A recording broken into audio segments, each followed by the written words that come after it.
Hello everyone, I'm just waiting on Taru to join and then we will begin.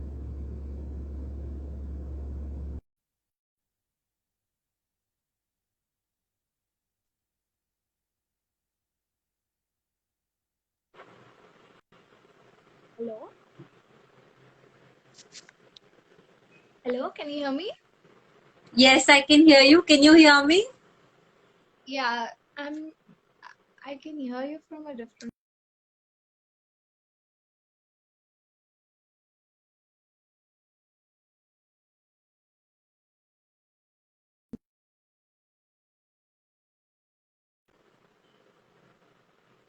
Yeah, can you hear me?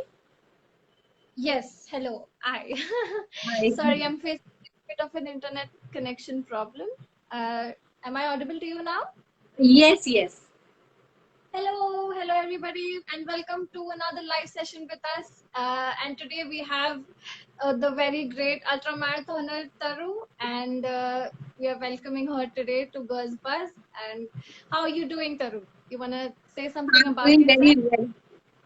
I'm doing very well. Thank you. I'm so happy to be here on Girls Bus. We are great. We are also very happy to have you here. Um, okay, so let's begin with the questions. Like right before I begin, I just want to mention that anybody who has any questions, we'll be answering all of your questions at the end of the session, and you can put it down on your question box or the comment box that you can see right on your screen. Okay, let's begin. So I hope you're having a great day, Taru, and please introduce yourself to us. What what do you do? Tell us about yourself. Okay. As of now, I can say that I'm an ultra marathoner, but in my previous life, I should say, or in the earlier years, I have been a school teacher. I have been an IT professional, and I took premature retirement about 5 years ago.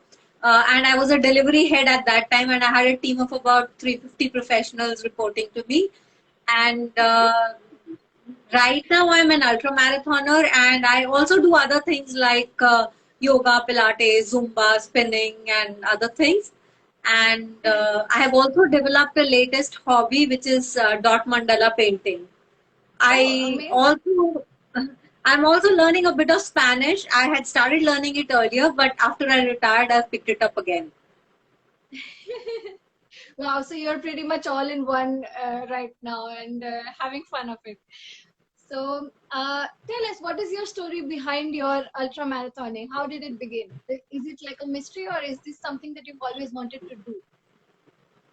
Well, I was never the sporty type. So if you look at my school days and college days, I'm a qualified Right. engineer. So it was pretty much nose to the grind. And although I was interested in activities like elocution, debates, theater, and all, but sports were a complete no-no to me. So when it came to the PT classes and all, I mean, those were the days, and I was always ready with the excuse, I've got my chum, so I cannot come for the PT class. And those days, that was an accepted excuse. Yeah. But then, of course, I got married to an army officer, and I picked up some badminton, a little bit of swimming, but still no running. Running only came into me in my 50th year. Um, in the gym, I didn't do very well in one of the treadmill running events, although I won all the other smaller competitions. It was a small, I mean, it was a gym competition. So I won the others, but I didn't do well in running. So I thought I'll practice and I'll run a 10 kilometer in Pune International Marathon. Oh, And amazing. I used to do a lot of aerobics back then. And when I went out to run on the road, I happened to run 10K the very first day. And I just Oh, kind of took to it. It was very liberating. I'd never done any outdoor sports before. So it was a totally new feeling. And slowly, I don't know when it turned into a passion, or should I say an obsession or a madness or whatever. you're definitely on the right path, I feel. And so, who has been your biggest support pillar, you can say, for your journey? Uh, a lot of credit goes to the support that I got from my husband. And of course, I have a good friend circle, runner friends. So running community is a very warm community and a very welcoming community, very supportive community. So that plus the support from my husband and in-laws, my mother-in-law is my biggest fan as far as running is concerned, and she goes around proclaiming things. And my mother also once she said to somebody, "पता है तरु ने full marathon भागा था, आपको पता है full marathon में कितने किलोमीटर होते हैं? तरु बताओ इनको." I have been fortunate, like initially. That you have. Yeah, those are the feelings of pride that have come in a little later after all the anxiety. But my biggest support, to put it in short, is my husband. Very sweet story. So as you have seen that on your page, you started your journey at around 50 years. So most people plan to retire around at that age. So it is very super inspirational. So why is it important for women to keep themselves fit at any age? Not just women, I feel everybody should keep fit at any age, but because we are talking about women right now, let's focus on them. And also because women tend to ignore fitness. So what happens is that even now so happens that women, after they get married, they kind of lose interest in staying in a particular way, and also they get involved in the family. There are responsibilities, job responsibilities, family responsibilities, kids come one after the other. So a woman tends to put everybody else before herself. And I feel that if a woman keeps her at least an hour a day for herself, she'll definitely be happier and be able to serve or maybe help out the others better. That's one of the reasons. And I feel that fitness is of utmost importance. So, I mean, health is wealth. It's a age-old cliche. Health is wealth, and your body is the only thing that's going to stay with you throughout your life. Others will come and go at different ages. And as women age, there's a tendency for, osteoporosis comes in, menopause comes in, loss of bone density. There's so many factors because of which I feel that woman needs to stay fit forever, always. Correct. And as we are talking about age, we know that age has no relations with your dreams. And why is it that following your dream is so important at any age? See, as long as you're following your dreams, you're living. I feel if you are not following your dreams, you're just existing. So if you want to live and not just exist, of course there are practical limitations at times, and dreams also get modified accordingly. But it's good to pursue your passion, as long as to some extent, at least as long as your circumstances allow it. And to me, it's always been this thing that, okay, I have run this, now I need to do this next. And then I keep looking for newer things to do. I get inspired by other people who are doing things. So there was a time when I used to say, oh, I can never do a headstand. I never thought I would do a headstand. But now headstand has become like a normal thing for me. And I'm not a creative person. I'm an engineer who takes a set square, a mini drafter, and can do things. I've never held a paintbrush or paints and all ever in my life. Not a creative person. But my latest hobby is dot mandala, and I'm so happy with it. I'm so happy. It's so meditative, and I can draw a lot of parallels between running and doing dot mandala. So this hobby I picked up just 3 months ago, and although I'm not a creative person, I'm now following another dream altogether, along with my running, of course. So it's important to follow your dreams, to feel alive, to feel happy. Correct. Very well said. as a marathon runner, we often hear that there is a lot of wear and tear that goes into your because of that lot of wear and tear that happens to your body during this. So, is this does this really happen in real life? Is this like a myth, or please elaborate? Okay, so they say that sitting is the new smoking. So you can get injured more if you're sitting longer, very, very long, rather than if you're moving around. So movement is life. And initially when I started running, a lot of people were worried. Are tum 50 kg mein bhag rahe ho, what is going to happen to your knees? I mean, your first thing people talk is about the knees, and then other things follow. So see, anything is injury prone if you do it the wrong way, and anything can be done the right way. So it's running is also accompanied with other things that make you stronger. So if you're not doing your stretches, if one is not doing strength training along with it, proper warm up, taking care of nutrition, recovery, rest, then yes, definitely running is going to cause injuries. But if you're taking care of all these things, you will still have injuries. Of course, I mean, that's any sport, you could have injuries, but you can rehab quickly, you can recover quickly. Um, I, I have run 100 kilometers in a day. So that's the maximum distance I've run, 100 kilometers. And after running 100 kilometers, I walked another 2 or 3 kilometers to get to my destination. And then next day, again done a recovery walk of maybe 2 or 3 kilometers and started running by the next Sunday. So I can for sure say that running only makes you stronger. It even makes your muscles stronger. Of course, you need to do strength training along with it. I even took up yoga because yoga helps me in running a lot. It helps me with the recovery. So it's a total myth that if you're running a marathon, something is going to happen to you. You need to get your test done. For example, I mean, anybody needs to, not just me. You, everybody who's here needs to get the tests done regularly. So we Indians have a lot of deficiencies like B12, D3. These deficiencies are very common. So they need to be handled. In normal life, you might just continue to live with the deficiencies. But those are highlighted when you're running. So I think that's a blessing in disguise.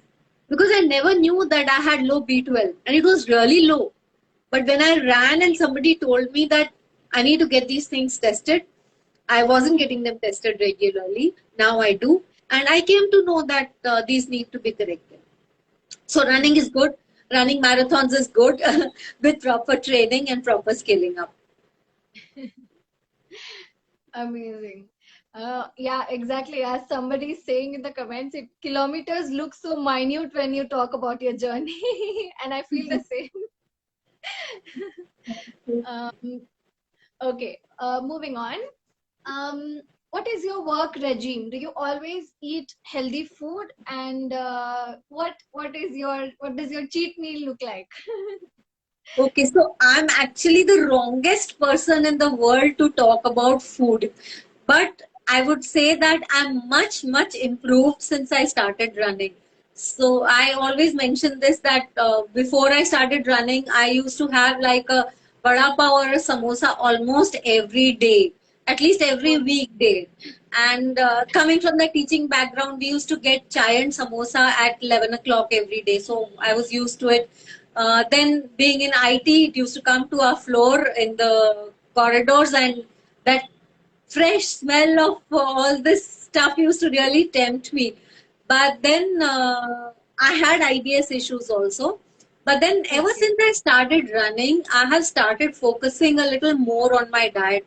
I mean, I never really thought of uh, food as balanced food. Like I would just eat, you know, whatever I liked. I would eat whatever I liked. But now I do often, I mean, I don't measure calories, nor do I count my macros and all. But I do think that I need a lot of protein. So am I eating protein or not? Does my plate contain enough carbs when I'm going to do a long run within the next 2-3 days? Am I getting all the vitamins, everything? So now I'm a better runner, and of course a better eat person who in as far as food is concerned. Um, but I mean, you can't say what is my cheat meal. I could have maybe 5 cheat meals in a week, but I'll take them in smaller quantities now. And Right. my favorite food is, I love fried potatoes. So in any form, like they could be French fries, and I love cheese. So these Oh, are, I love pani puri, chaat, and all. I'm a typical Indian Taurian foodie. very nice. So is it so does it only work for you? Like, do you people usually follow a diet, and does it, like, is it necessary for everybody to have a proper diet, or does it is it only you that you follow this kind of a diet and it still works for you? I think no. I think although I'm making light of it, I do eat properly, and everybody needs to eat properly because I won't be able to run well, if I don't eat properly. So I Correct. definitely need to. I have increased the amount of protein in my food, and Hmm. as I mentioned, carbs as well. I don't eat sugar. As in, I don't eat refined sugar at all. In my tea and coffee, I don't take sugar at all. There was a point of time when I had stopped eating sweet dishes and cakes and pastries also, but I do have them now. I won't deny that. I like ice creams. I like kulfis, but I restrict them. I have them maybe once a week or once in 2 weeks, and I won't have the amount I used to have earlier. So everybody, all the runners focus on their food for sure, and all fitness enthusiasts also do it. And I think every individual needs to have a balanced diet, whether you're running or not running, according to your level of activity. We need to eat well. I just need to eat a little more proteins and carbs on different days. All right. um, we are almost halfway, and I just want to mention again for all the new viewers that we'll be taking up questions with Taru in the end. And anybody who has any questions, please put them in your comment in the comment box, or there is a small chat question icon right on the right of your screen. Please put up all your questions, and we'll be taking up all of them in the end. All right. Um, the next question. Let me 1 second. I'm lost. Okay, yeah. Is there any myth that you okay, I think we already did that. I'm sorry. Yes. How does being an athlete make you a better person? Okay, so this affects, being an athlete has affected me in various ways. I Hmm. started running, as I mentioned, in the 50th year, and I was working at that time, and I was a senior professional with a team of members. I was reporting to the CTO, and I ran for 3 years during my job, and then later on, subsequently, I left my job. I even did ultra marathons during the job. Luckily, we had a good work-life balance, and I could devote time to running. So. A very important comment from my boss in my appraisal meeting. He said, Taru, you've always been very confident, but I see a different level of confidence in you now. This was after I started running. And he said, don't stop running ever. Now, this was actually a professional appraisal feedback that he was giving me, but he mentioned running in specific. So I feel that it permeates into all domains of life, and others can also see how much it is affecting. It has brought in a lot. I was always a disciplined and serious kind of a person. It's brought in even more amount of discipline. It helps me better in planning, because if 4 days in a week I have to get up early in the morning and I have to go for my runs, I definitely have to be a lot more planned in my life. And Correct. once you start planning things, then it's not just running. It goes into all the dimensions in life, that you become more and more planned and organized. And as I said, of course, it's affected my food habits a lot. So being an athlete has changed me. Another major change it has brought about is that my husband has also started running. Although he's a Fauji and he was into sports and all, but during his army years, running was like a burden for him and he hardly ever ran and wasn't interested. But now he's taken to running, and now we both have an additional thing to do together. So that Correct. togetherness has increased, quality of family life has increased. We go for vacathons, as I call it, not vacations, but vacathons. So we go to different places. When we go there to run, we take another 2 or 3 days extra, and we have a mini vacation also. So being an athlete has really given me a lot. I've got a lot of friends. As I said, runners are very good people. It's given me a lot of friends also, and it's made me generally fitter, I feel. I'm very positive about my body, my own body image, and confidence. Those endorphins give a huge high. So there's everything to gain. So becoming Correct. an athlete has made me a better person, I hope. Very nice. Okay. What mantra do you use when you are feeling a little bit caught up or under pressure? While running. Yeah, like, or in general, how your day-to-day life goes. Okay, okay. So there are two aspects to it. One is in running and one is in day-to-day life. When one is running, there's a lot of pressure because if you're running a very long distance or a very challenging distance, then you need to have something to keep you going. It's a lot about mental strength, and training helps over there. But I do keep talking to myself, giving positive thoughts. I keep counting, or I keep singing, or I think of life's incidents and all. So that is while running. In life, running again comes to my rescue, or rather gives me a boost as a mantra. So whenever I come across any problem now, I say, oh, I'm an ultramarathoner. I've run 100 kilometers. I can do anything. So I actually, there are times when I say that to myself. I've run 100 kilometers. I can do anything. And I don't mean do, I mean try. So Yeah, I don't give up very easily. I try new challenges, physical challenges as well. Uh, just thinking that, okay, I've run 100 kilometers. I can do anything. That's my mantra now. okay. Um, what is your take on smart watches and Fitbits? Are they very necessary for like running or general activities, or can one go do away without it as well? Uh, you can certainly do without it. It depends on what your goal is in running. So the initial runs that I did, the events also that I ran without a watch, and I did not know. What are the parameters that can be measured using a watch? At that time, I didn't know that. I just knew that Yeah, the pace is important, the timing is important, and I had a normal watch that we wear, but. I was never really bothered about those parameters then. But if one's goal is to improve, run faster, do certain things, certain targets you want to achieve, then I feel that you you can achieve only if you measure first. So then measurement becomes very important.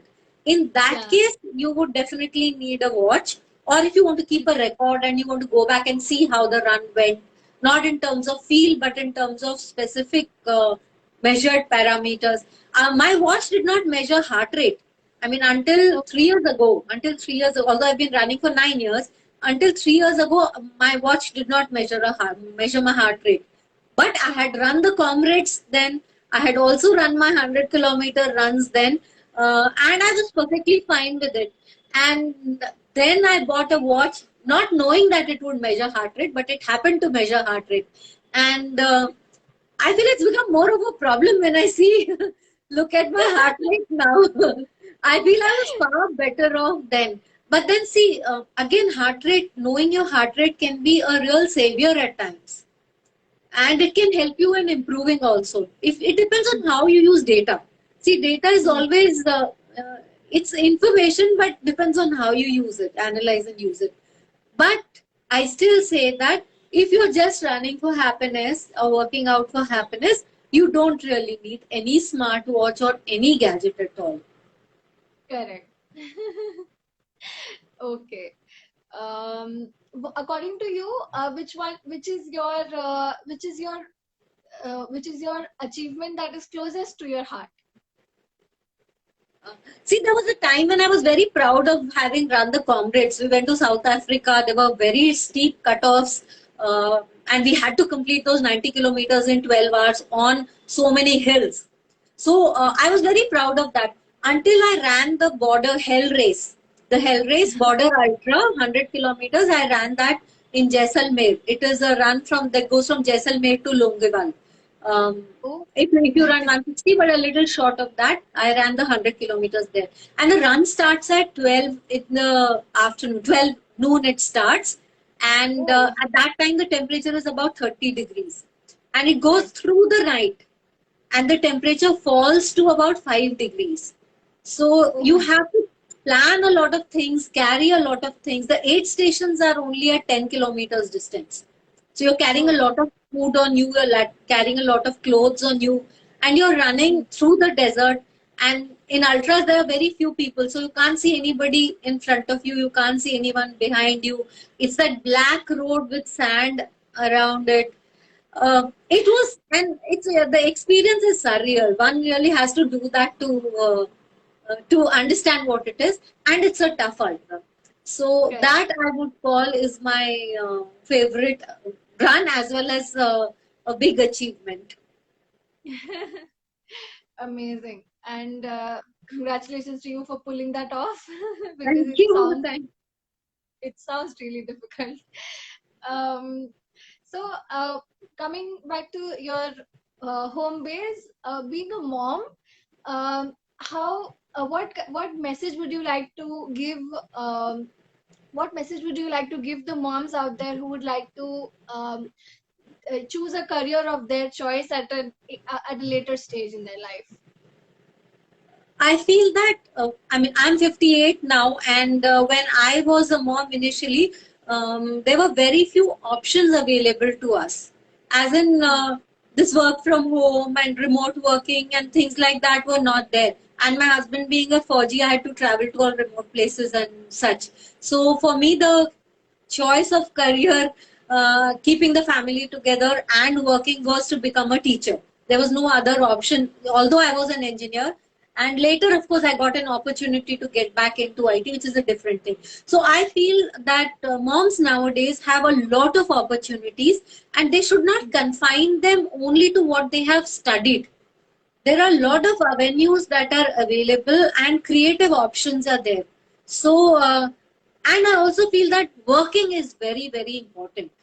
It's very important for a woman to have financial independence, and it can be done in many, many ways. Of course, try to use the education, but not you don't really have to depend upon it. Like now, I'm doing mandala painting. I can Yeah, always sell my mandala paintings. It's just that. yeah, Now I've beyond that stage and I've left an IT job and I could have continued where I could have continued. I left it voluntarily. So that's not what my need is. But if there is a need, there are that many options available. So all career women, if you really, you also have to look after your kids. So you can take up part-time jobs. Lot of part-time options are available and gradually go into full-time when the children start going to school. And most of all, I feel that they need to get the buy-in of the family. The husbands have to contribute. I mean, the child is not just the woman's; it's also the husband's child.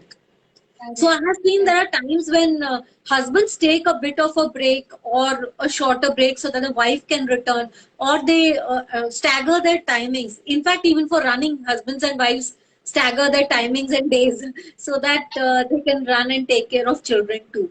And I think that women should not think that they have to do it all. They need to learn to delegate. That's one problem with some of us women, that we feel guilty or whatever it is, guilty, or there is that superwoman feeling, which I also Yeah, had for a time. But then I realized with an IT job, I need to get somebody to chop my vegetables. Otherwise, the food is not going to be cooked on time. So correct. enlist help, look for help, delegate things to husband, mother-in-law, maid, whoever is available, and delegate things to your team members as well, and you will be happier. So definitely have a career of your own. Hmm. Okay. So those are all the major questions that I have for you today. I'll be moving on to a rapid fire round that we have. And I have a few questions which you will have to give me a few quick answers. And till then, I will ask the audience to just put in your questions in the comment box. And right after the rapid fire, we'll be coming back to that. So let's begin the rapid fire round. Okay. What is that one meal you should always carry when you're working out or running a marathon? I always carry dates along with me for eating. I mean, because whether I need it or I don't need it, I carry dates with me. I carry the house key, I carry some money and an identity card. Okay. What are the best shoes that you would recommend? See, I'm a KOL for Saucony, so I will recommend Saucony shoes for sure. I'm using the Saucony Hurricane, and that's what I ran the Hell Ultra also in. So I would recommend Saucony, whatever suits you actually. Great. What is that one mistake you have seen people make during their fitness journey running a marathon? I feel a lot of people tend to look at others as competition and scale up too fast. So rather than uh, you do you, they're actually trying to follow social media or somebody else, or looking at it as competition, trying to achieve too much too soon. Correct. Okay. How many liters of water is a must every day? That would again depend on your activity level and what you're doing. So if I'm going for a long run, I'll need a lot more water. I take 2 to 3 liters of water every day. If I'm running longer, then that run water is separate. Correct. Okay. Three exercises you can do at your home for someone who cannot go to the gym for any reason. Oh, I can list 30 exercises actually. But then there are things when I'm making tea, I do the good mornings. In the morning, I do the good mornings. I also do the squats. I do the calf raises. But you can do planks. There are the n number of too many exercises that you can do at home. Pick up any 2 or 3 and definitely do them. Okay. And the last question is 5 must things that every woman should include in their diet, especially if they are doing hardcore training. Uh, they should include protein in some form or the other. Uh, if you're running a lot, you need a lot of carbohydrates. You might need supplementation in terms of calcium or glucosamine and things like that. And I take bananas also when I run. I think just a balanced diet. I mean, I can't name five. But your fruits, seeds, nuts and seeds, salads, all of these should be included. Amazing. Okay, that brings me to the end of our live session, and we are going to go to the questions that people have asked us. Okay. Vidhu is saying, "Hi Taruji, we would love to hear tips and techniques on marathon running. Is there any plan to make reels on Instagram? Thank you." See, uh, as far as training is concerned, the question actually needs a full session to answer. But marathon running is a very gradual running. You need to scale up slowly, include different types of workouts in the run: hill running, speed running, long runs, short runs. Uh, I post a lot about my runs on Instagram myself. There are a lot of training plans that are available online also, and there are coaches who provide training plans. There are running groups that one can join. These running groups are free also, and you get good mentorship as well. I hope I've answered the question because it was a kind of a long question. Yeah. I hope you are satisfied. The next question is, how did you overcome age-related factors? There must have been some hiccups. Age-related factors. One issue, I don't know whether it's related to age or not, but there are times when during the run, if it's a very long run, I need to take a loo break. I need to pee because I'm drinking so much water. So in India, the issue is that we don't have too many washrooms. I mean, you can't Yeah. find public loos are an issue. So I generally look for a run route where there will be some loos. So then I can stop if I need to and take a pee break. The other age-related issue, which I specifically faced, is that because I was not an athlete in the earlier years, my body was not taking that kind of wear and tear initially. But to overcome that, I improved on my diet, my recovery, and also did a lot of strength training and yoga. So all these things helped me a lot. And I think age-wise, although I'm this age and I'm not a very fast runner, but I still do run longer or maybe a little faster also than many other young girls, not to compare. So, age related, not much of an issue. Okay. How do you manage recovery after long runs? Okay, one thing that really helps me after long runs is massage. So about 2 days after the long run, I definitely take a massage. Long run, I mean, if it's more than 30 kilometers, then I Okay. definitely take a massage. Otherwise, I take, if I'm running a 100-kilometer run, then I take about 2 days break and then I start slowly. I do walks and I do yoga, and then by the next Sunday, I'm ready to run again. So it's all of these things and proper nutrition, lot Amazing. of proteins. Right. Okay. People are quite judgmental towards women. Did you face any issues like body shaming as a woman? Um, Not really. I didn't face it. Actually, I tend to ignore a lot of things. So I kind of repel the negatives on my own. So I didn't face any body shaming, though I am conscious of certain things, but I have come to terms more with those things now when I've started running. Yes, but I have seen people talking about, oh, this person is so fat, and then I tell them that, okay, look at her, she's still running, you're sitting on the couch. So, although losing weight helps in running better and generally living a better life, but to each his own. Hmm.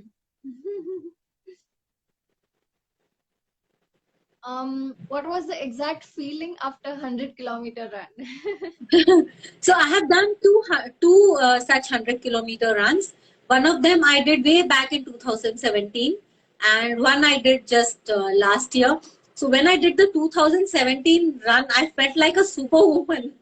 Like it was a dream accomplished, and as I said, I felt that okay, now I can do just about anything because I have run 100 kilometers. It's a very proud feeling. Correct. Very nice. What is your diet? Do you take carbs? I do take carbs. So I take. It depends on the day. So most of the days eat normal food. I mean regular, balanced roti, dal, sabzi, salad, fruit, and all. But the days when I have to run very long runs, I do a little bit of carb loading. That is excess carbs. 2 to 3 days, starting 2 to 3 days before the long run, I take more of carbs. And after the run, I take little carbs and protein and continue to take more protein for excess protein for two days or so, and then I return to normal food. So on a daily basis, my food is just regular food, even though I exercise about 2 hours every day for 5 days a week at least. But my food is just the regular.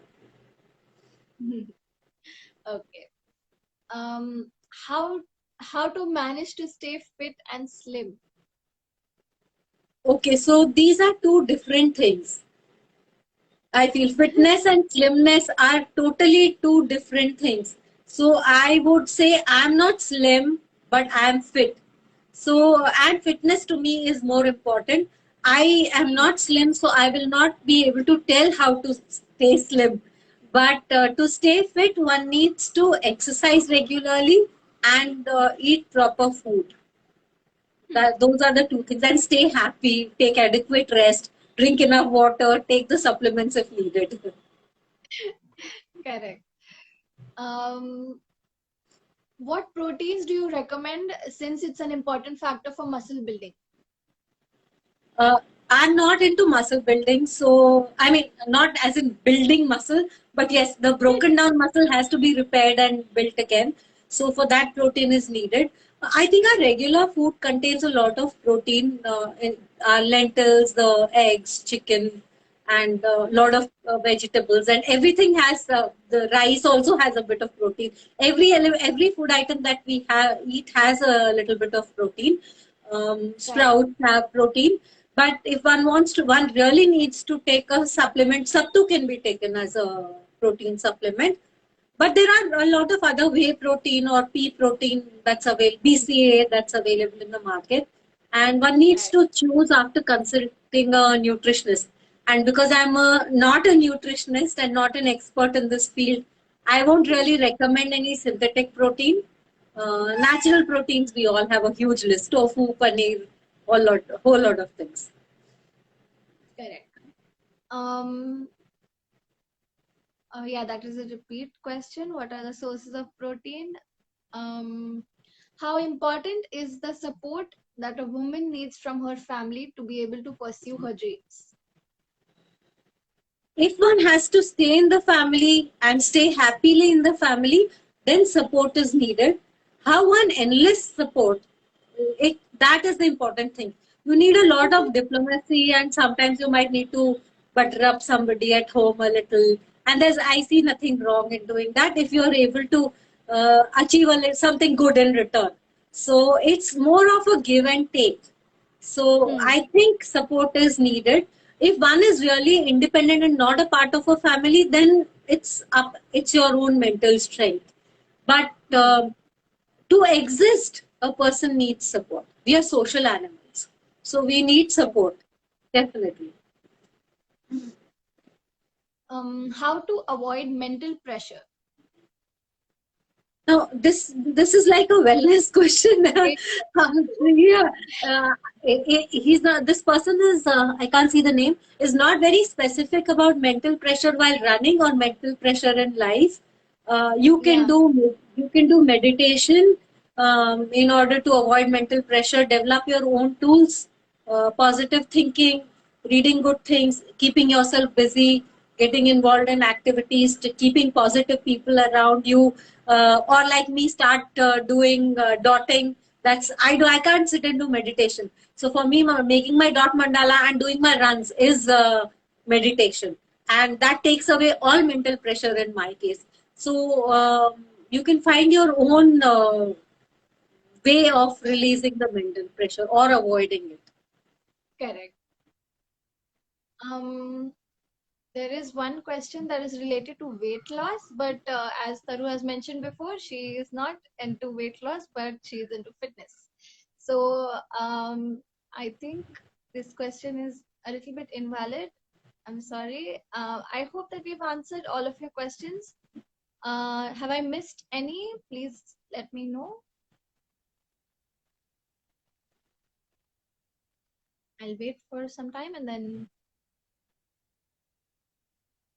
Just to add to that question about mental pressure while we are waiting for other questions, for me individually, personally, having faith also makes a lot of difference. So I have Correct. faith in the Almighty.